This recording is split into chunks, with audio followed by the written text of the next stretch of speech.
On se remet dans le contexte, nous sommes au Japon durant l'après-guerre. Vous signez là? L'occupation américaine introduit alors de profondes réformes politiques, sociales et culturelles, favorisant la diffusion de valeurs occidentales dans le pays. Ce qui va pas du tout plaire à certaines personnes, dont Yukio Mishima. Et Mishima, c'est pas n'importe qui.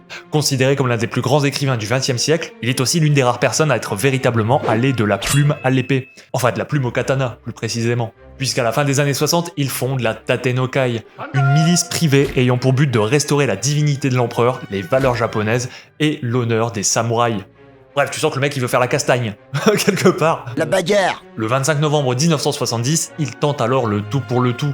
Lui et quelques militants prennent en otage un grand commandant militaire et appellent l'armée à se soulever contre le régime en place. Sauf que dans son élan, ce qu'il n'avait pas vu venir, c'est que personne n'en a rien à foutre.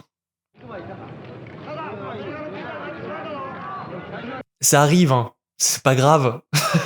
Et pire encore, le mec il est ici, et les militaires ils sont genre là.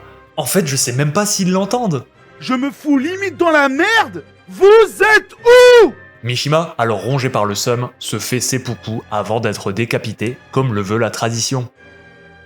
C'est une histoire normale au Japon quelque part.